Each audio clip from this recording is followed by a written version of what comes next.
السلام علیکم dear viewers, میں ہوں آپ کا host Zafar Abbas Naqvi. Programme JIT میں judgment on and investigation tutorials, ان ٹیوٹوریلز میں ہم آپ کو تفتیشی نکات بتاتے ہیں، ایسے تفتیشی نکات جو تفتیشی افسران کو تفتیش کے میں معاون ثابت ہوں گے اور اس کے علاوہ تفتیشی افسران کی انویسٹیگیٹو کیپیسٹیز بلڈ کریں گے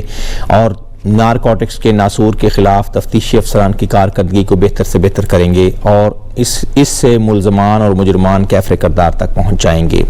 اور لیگل پروسیڈنگز اڈاپٹ کی جا سکیں گی۔ ناظرین، آج کل ہمارا ٹاپک چل رہا ہے منشیات کے مقدمات میں گواہان کے بیانات میں تضادات، ایسے تضادات جن کی وجہ سے منشیات کے مقدمات میں گواہان آپس میں بیانات میں تضاد لاتے ہیں اور جن کا فائدہ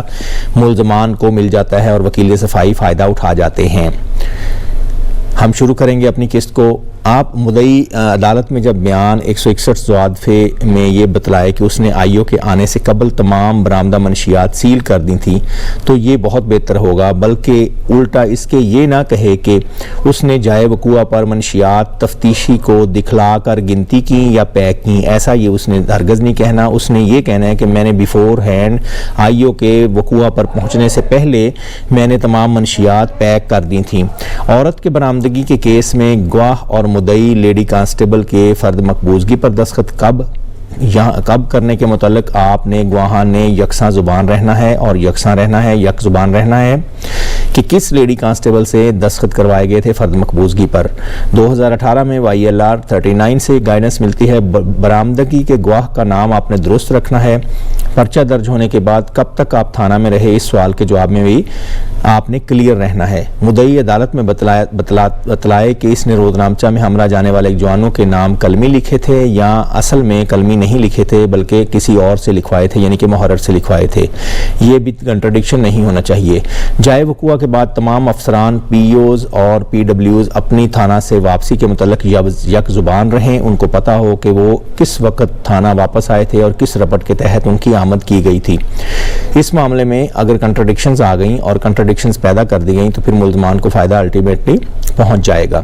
جائے وقوع کے بعد تمام افسران، مدعی، تفتیشی افسر اور PWs، جس طرح میں نے پہلے عرض کیا، ان کو کلیئر ہونا چاہیے کہ ملزم اکیلا تھا، اس کی ہمراہی میں کوئی اور ملزمان بھی تھے، کوئی گرفتار بھی ہوئے، کوئی فرار ہوئے یا نہیں۔ FIR اور استغاثہ میں اور بعد ازاں عدالت میں اپنے بیانات میں آپ نے ان کو واضح رکھنا ہے۔ وزن کرنے کا طریقہ کار، کس طریقے سے وزن منشیات کیا گیا، 10 گرام پلس 20 گرام یا کتنی منشیات نکلی اور کتنے نمونے لیے گئے اور کتنے وٹے اور کون سا کنڈا ہمراہ تھا اس وقت ہمارے اور کون سے اوزان ہمارے ہمراہ تھے، یہ تفتیشی کو واضح ہونا چاہیے اور یہ کمپلیننٹ کو، مدعی کو بھی واضح ہونا چاہیے۔ اور وقوع کا وقت، چرس کا وزن کیسے کیا گیا، کہاں کیا گیا اور کتنے وقت میں وزن کیا گیا۔ کئی بار یہ 22 من پوسٹ برآمد ہوتی ہے، یہ 20 من سے اوپر پوسٹ برآمد ہوتی ہے اور 2-3 منٹ میں وزن ہوتا ہوا دکھلائی دیا جاتا ہے، ایسا نہیں ہونا چاہیے۔ رہنمائی ماخوذ 2016 MLD 257 LHR اور اس کے علاوہ 2016 کی YLR 1205 میں سے یہ گائیڈنس لی گئی ہے اور اس کے علاوہ یہ بھی پتہ ہونا چاہیے کہ کنڈا تفتیشی نے کہاں سے حاصل کیا تھا اور کنڈے کا حلیہ کیا تھا اور اس نے کنڈے کے ساتھ کیا لگا ہوا تھا، پہلے سے کنڈے کی صورت کیا تھی اور ساخت کیا تھی اور شیپ کیا تھی اور کنڈے کا فارمیٹ کیا تھا، الیکٹرانک کنڈا تھا، ہاتھ والا کنڈا تھا، چھوٹا کنڈا تھا یا تکڑی جو تھی، جیسی تکڑی جو کہ فروٹ وغیرہ تولنے کے لیے استعمال ہوتی ہے، اس میں منشیات کو تولا گیا تھا۔ اور تمام سوالات کو باہم آپ نے ملا کے جوابات اس کے تیار کرنے ہیں اور تمام گواہان کے یک زبان ہونے چاہیے اور جوابات گواہان کے آپس میں ملنے چاہیے۔ تعداد پارسلز تیار کردہ موقع پر اور تمام گواہان کے بیانات درست اور یکساں رہنے چاہیے۔ اس معاملے میں کتنے تعداد پارسلز تیار کیے گئے تھے اور آپریشن ونگ کے SI کو تفتیشی بیگ تھانہ سے جاری شدہ بتلانا ہے آپ نے، جس پر تھانہ کے کئی بار SHO سے رپورٹ طلب کی جاتی ہے عدالت کی طرف سے کہ آیا آپریشن ونگ میں کوئی IO بیگ جاری شدہ ہے یا نہیں۔ اس کے جواب میں SHO کئی بار بیان دے دیتا ہے کہ ہمارے ہاں تفتیشی بیگ جاری شدہ نہ ہے، اس حوالے سے نوٹیفیکیشن کروانے کی ضرورت ہے اور ایک سینٹرل اور ڈسٹرکٹ کے لیول پر نوٹیفیکیشن جاری ہو جائے جس میں ہر تھانے کے گاڑی میں تفتیشی بیگ کی موجودگی کے متعلق وضاحت دی جائے کہ موجود ہوتا ہے اور موجود پایا گیا یا موجود رہے گا، تاکہ جب بھی منشیات برآمد ہوں تو یہ تفتیشی بیگ کی موجودگی جس میں کپڑا وغیرہ اور کنڈا وغیرہ یہ اس طرح کی چیزیں موجود ہوتی ہیں یا پریزیومیبلی موجود ہونی چاہیے، ان کی موجودگی کو ثابت کیا جا سکے۔ منشیات جس چیز سے برآمد ہوئیں جیسے شاپر، سفید کپڑا، پیلی ٹیپ، اس کے متعلق واضح رہیں اور یہ ایسے ہی عدالت میں ثابت بھی ہو، یعنی طریقہ کار برآمدگی کے متعلق آپ نے کلیئر رہنا ہے، واضح رہنا ہے۔ یہ PLD ملی تھی ہمیں 2013 میں PCRLJ 1237 میں۔ جائے برآمدگی منشیات ملزم کا نیفہ کس طرف تھا اور کس رخ والا تھا، یہ آپ نے واضح بتانے میں کامیاب ہونا ہے۔ اور گیئر باکس، اگر گاڑی میں گیئر باکس میں یا سیٹ کے نیچے سے کوئی چیز ریکور ہو اور برآمد ہو تو تب بھی آپ نے واضح رہنا ہے کہ کہاں سے یہ ریکوری کی گئی ہے اور کہاں سے یہ ریکوری کر کے منشیات کو برآمد کیا گیا تھا اور گاڑی کا کون سا حصہ تھا، ان کے متعلق آپ نے تمام گواہان نے واضح رہنا ہے۔ تمام گواہان اس بات پر بھی یک زبان ہیں کہ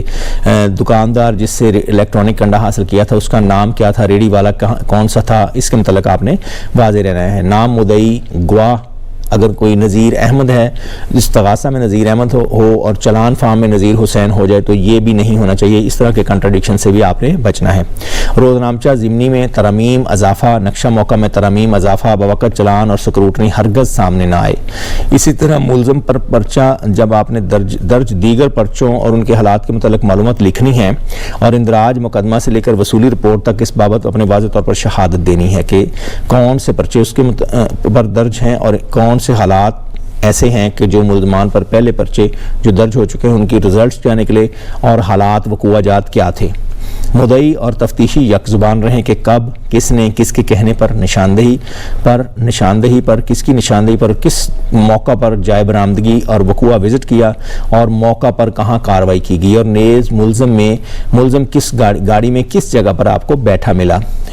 گاڑی میں اس کی لوکیشن بتانی ہے، اگر مسافر بس ہے تو ریئر سیٹ ہے، ریئر سیٹ سے 3 سیٹیں آگے، اسی طرح کار ہے تو ڈرائیور کی سیٹ کو آپ سینٹرل سیٹ سمجھی جائے گی اور ساتھ والی سیٹ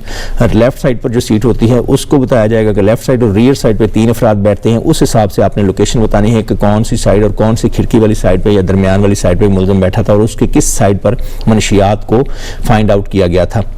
MLD ہے یہ 2016 291 سندھ سے ہمیں یہ گائیڈنس ملی ہے۔ ناظرین، مجھے امید ہے کہ آج کا آپ کو پروگرام پسند آیا ہوگا جس میں ہم نے تضادات، منشیات، مقدمات، گواہان کے باہم بیانات میں تضادات جو شہادت اور کورٹ کے اندر گواہی دیتے ہوئے وہ منظر عام پر آتے ہیں، اور تفتیش میں بھی یہ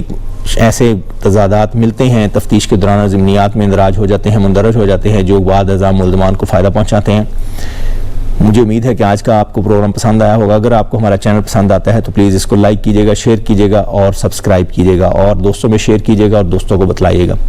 علاوہ ازیں اگر آپ منشیات کے خلاف کمپین میں شامل ہونا چاہتے ہیں تو آپ کو ہم NGO کا نام بتائے دیتے ہیں اور ہم آپ کو ہر ایپیسوڈ میں عرض کرتے ہیں، جس کا نام ہے گڑی شاہو لاہور میں کام کر رہی ہے NGO سید ذوالفقار حسین گیلانی کی اور سید محسن گیلانی کی drug demand reduction training advisory hub. اس کے ساتھ آپ کوآرڈینیٹ کر سکتے ہیں، اس کی سرپرستی کر سکتے ہیں اور اس تنظیم کے ساتھ آپ جوائن ہینڈز کر کے اس کو مزید اس کے ساتھ ایکٹیویٹیز کر سکتے ہیں تاکہ منشیات کے خلاف کارروائی کو مزید مؤثر بنایا جائے اور پاکستان میں منشیات کے لعنت سے چھٹکارا حاصل کیا جا سکے اور اس نارکوٹکس کو کنٹرول کیا جا سکے۔ علاوہ ازیں اگر آپ لیگل کنسلٹنسی سروسز ہم سے چاہتے ہیں تو ہمارا نمبر موبائل کے سکرین کے نیچے آپ کو آ جائے گا، سکرین کے نیچے ڈسپلے ہو جائے گا۔ اس کے علاوہ اگر آپ ہم سے لیکچرز دلوانا چاہتے ہیں کسی ادارے میں، کسی انسٹیٹیوٹ میں اور کسی ایسی جگہ پر جہاں پہ لیگل ایجوکیشن دی جاتی ہے، لا انسٹیٹیوٹس میں، تو ہماری خدمات حاضر ہیں۔ اس کے لیے آپ پلیز ہم سے رابطہ کر سکتے ہیں، موبائل نمبر ڈسپلے کر دیا جائے گا۔ آج کا پروگرام دیکھنے کا بہت شکریہ، اللہ حافظ۔